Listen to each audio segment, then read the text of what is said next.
Floods in Kenya and Tanzania have killed more than 350 people and forced tens of thousands from their homes. Kenya and Tanzania were bracing Thursday for a cyclone on the heels of torrential rains that have devastated East Africa, killing more than 350 people and forcing tens of thousands from their homes.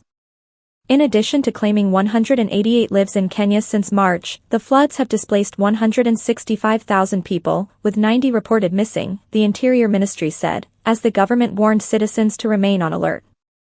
Crucially, the coastal region is likely to experience Cyclone Hidayah, which will result in heavy rainfall, large waves, and strong winds that could affect marine activities in the Indian Ocean, the office of Kenyan President William Ruto said.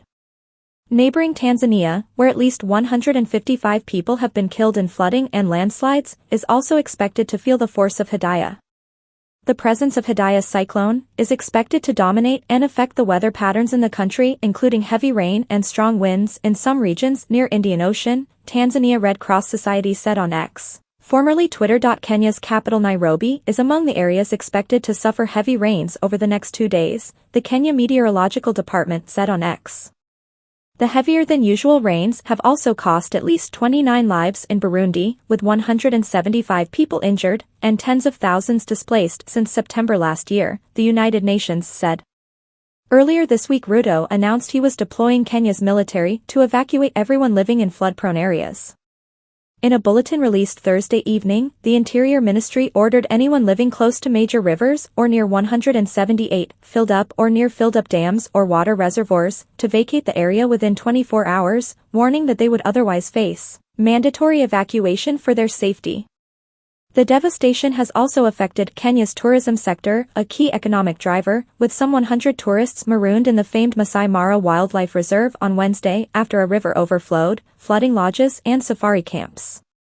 Rescuers later managed to evacuate 90 people by ground and air, the Interior Ministry said.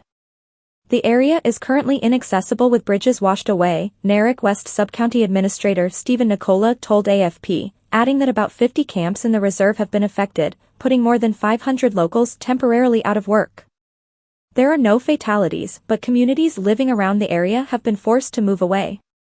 Accessing the Mara is now a nightmare and the people stuck there are really worried, they don't have an exit route, Nicola said, adding that waterborne diseases were likely to emerge.